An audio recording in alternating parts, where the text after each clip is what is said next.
समझिए मैं क्या बोल रहा हूँ। तीन है, माने विलयनों को बांटने का तीन प्रकार है, तीन आधार है। कितना आधार है? तीन आधार, 1 2 3। विलयनों को विलयनों को बांटने का बच्चों, विलयनों के प्रकार को बांटने का तीन आधार है। कौन कौन होता है? पहला है विलय के मात्रा का आधार। देखिएगा ध्यान से, विलय के मात्रा की बात कर रहा है ये। दूसरा है विलायक की भौतिक अवस्था। किसकी? विलायक की। ध्यान दीजिएगा बच्चों, विलायक की भौतिक अवस्था पर निर्भर करता है। ठीक है। तीसरा प्रकार है विलायक एवं विलेय की भौतिक अवस्था। ध्यान दीजिएगा, विलायक एवं विलेय की भौतिक अवस्था। पहला है विलेय के मात्रा के आधार पर अगर हम बताएं तो क्या होता है, यहाँ पर हम आप लोगों को बता रहे हैं। ठीक है, देखिए इसमें क्या है, इसमें हम पढ़ेंगे बच्चों विलेय के मात्रा के आधार। ठीक है, इसमें आते हैं, देखते हैं। उसके बाद तीनों बता ही दिया, विलेय के मात्रा के आधार पर, विलायक के भौतिक अवस्था के आधार पर, विलायक और विलेय के भौतिक अवस्था के आधार पर। ठीक है, तो पहला हम पढ़ेंगे बच्चों तनु विलयन। पहला हम पढ़ेंगे तनु विलयन। तनु विलयन में क्या है कि तनु विलयन किसे कहते हैं? आपने अपने घर पे देखा होगा कि चाय बनता होगा, चाहे स्टेशन पे चाय बनता होगा, चाहे घर पे ही चाय बना हुआ देखे होंगे। एक होता है सांद्र विलयन, ये दोनों एक समान होता है, इस कारण मैं दोनों साथ बता रहा हूँ। तो जब हम एक ऐसा विलयन जिसमें, ध्यान दीजिएगा, पानी बहुत अधिक मात्रा में और जो दूध जो होता है बहुत कम मात्रा में चाय बनाने के लिए प्रयोग किया जाता है।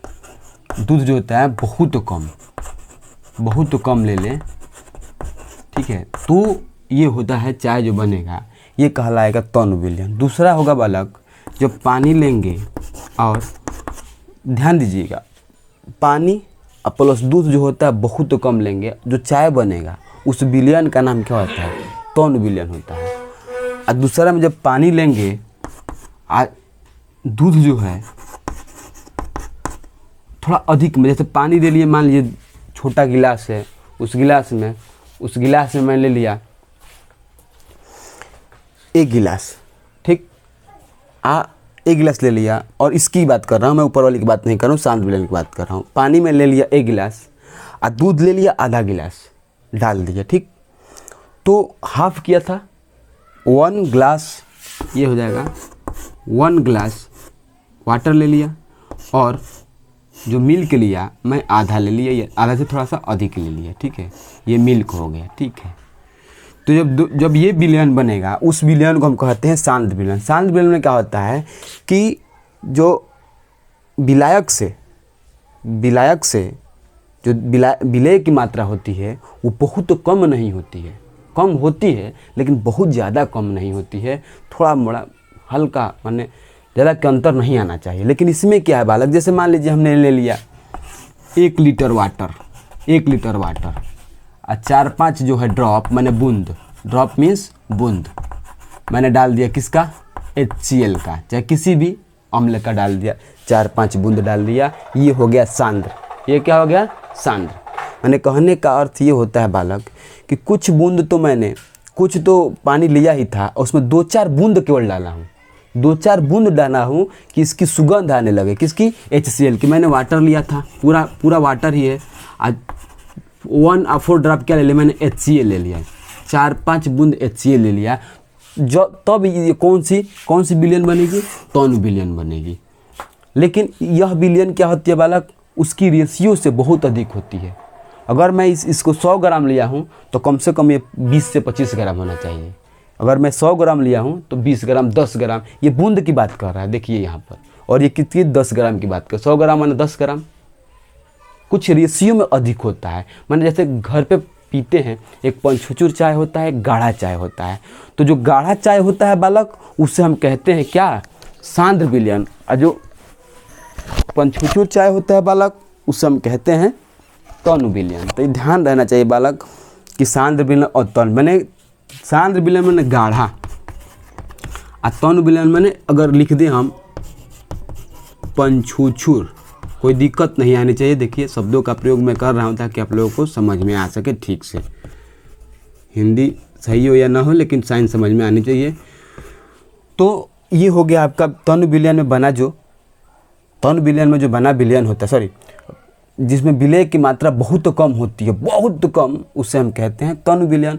और इसमें जो कम होती है, बहुत कम नहीं होती है, उसे हम कहते हैं सांद्र विलयन। सांद्र विलयन जो होता है थोड़ा गाढ़ा होता है और तनु विलयन होता है पंछुछुर होता है। समझ लिए, तनु विलयन माने पंछुछुर और सांद्र विलयन माने गाढ़ा। ये याद रहना चाहिए आप लोगों को, कोई दिक्कत नहीं आना चाहिए। कोई दिक्कत, ओके, लिख लीजिएगा या स्क्रीनशॉट या रोक के लिख लीजिएगा, ठीक है।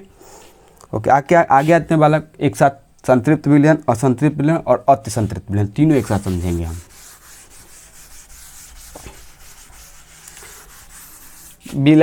जैसे यहाँ पे दिया रहता है संतृप्त विलयन का डेफिनेशन, कि वैज्ञानिकों ने चाहे जो भी मान लिया हो, जिस किसी ने माना हो, तीसरा हो गया, चौथा हो गया संतृप्त, असंतृप्त,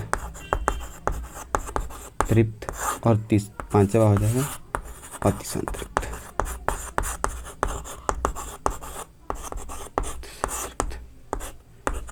देखिएगा बच्चों, संतृप्त, असंतृप्त और अति संतृप्त में क्या होगा, इसके बारे हम चर्चा कर रहे हैं बच्चों आपके सामने। संतृप्त क्या होगा, संतृप्त किसे कहते हैं बताइए। अगर हम ले लें गिलास पानी, ठीक है, एक गिलास हम पानी ले लें और उसमें 100 ग्राम पानी ले लीजिए, ठीक है, और चीनी ले लीजिए, डालते जाइए और घोलते जाइए, डालते जाइए और घोलते जाइए, डालते जाइए और घोलते जाइए, डालते जाइए इस तरह से एक स्टेज ऐसा आएगा घोलते घोलते कि अब चीनी घुलेगा नहीं, चीनी घुलेगा नहीं। तो उस क्षण, जिस क्षण no more sugar can add in the 100 gram of solvent water, मतलब हम घोलते गए और एक स्थिति ऐसी आएगी कि उस 100 ग्राम पानी में हम और अधिक चीनी नहीं घोल सकते हैं, तो उस स्थिति को और उसी टाइम उस विलयन को हम संतृप्त विलयन कहते हैं। बात समझिए जो बोल रहा हूँ मैं, क्या बोल रहा हूँ, आप घर पे लीजिए 100 ग्राम पानी, डालते जाइए, घोलते जाइए, डालते जाइए, तो एक क्षण ऐसा आएगा कि बालक चीनी घुलेगा नहीं। एक टेम्परेचर जो होता है ना, तापमान निश्चित होना चाहिए। कि तापमान अब मान लीजिए घोल रहे हैं और फिर उठा करके रख दिए चूल्हा पे, उसको जला दिए, तो तापमान बढ़ाएंगे तो उसके मालिक्यूल्स भागेंगे और घोलने की जो क्षमता होगी पानी की थोड़ा बढ़ जाएगी। तो यह मैं बता रहा हूँ बच्चों आपसे कि उसको तापमान जो है निश्चित होना चाहिए, चाहे रूम टेम्परेचर कर लीजिए, चाहे किसी तापमान पे ले लीजिए, और घोलते जाइए, घोलते, टेम्परेचर जो है कांस्टेंट रहना चाहिए। टेम्परेचर बदलेंगे तो उसकी विलयन की जो विलय की जो क्षमता होती है वो बढ़ेगी घटेगी, ठीक है। तो विलयन होने की, घुलने की जो क्षमता होती है वो बढ़ती घट जाएगी जब टेम्परेचर बढ़ाएंगे घटाएंगे। तो टेम्परेचर कांस्टेंट होना चाहिए। और हम क्या किए, लिए 100 ग्राम पानी, चीनी डालते गए, एक क्षण ऐसा आएगा कि no more sugar can add in 100 gram water. एक स्थिति ऐसी आएगी, एक विलयन ऐसा तैयार हो जाएगा कि उस समय थोड़ी भी शुगर की मात्रा उस 100 ग्राम पानी में घुल नहीं सकती है। तो उसी समय उस विलयन को हम संतृप्त विलयन कहते हैं। बालक समझ में आ गया, कोई दिक्कत नहीं है ना। 100 ग्राम विलायक में जितना अधिक से अधिक विलय घुल जाता है तो वह घुलता गया, घुल गया, अब और अधिक विलय नहीं घुल पाएगा, तो उस समय उस विलयन का नाम हो जाएगा संतृप्त विलयन, ठीक है। दूसरी बात आती है बालक असंतृप्त। तो संतृप्त होने से पहले, 1 चम्मच पहले जो डाल रहे हैं ना, 1 चम्मच पहले जो विलयन बनेगा उसे हम असंतृप्त कहते हैं, ठीक। अति संतृप्त किसे कहते हैं बालक, जैसे मान लीजिए मैं अति संतृप्त इधर लिया, मैं चीनी डालता गया, जब इधर से चीनी डालूंगा तो इधर से चीनी मैं ऐड करूंगा, तो इधर का जो पार्ट होगा, इधर थोड़ा सा चीनी बनना शुरू हो जाएगा, ऑटोमेटिक सूखा चीनी, क्रिस्टलाइन सिलिट जो है बनना शुरू हो जाएगा, क्रिस्टल बनने लगे चीनी का, तो यह कहलाता है अति संतृप्त। या अगर अति संतृप्त करना है तो मैं टेम्परेचर बढ़ा दूंगा, तापमान बढ़ा दूंगा और अति संतृप्त कर दूंगा। टेम्परेचर कांस्टेंट नहीं रखूंगा, बढ़ा दूंगा, तो वह हो जाएगा अति संतृप्त।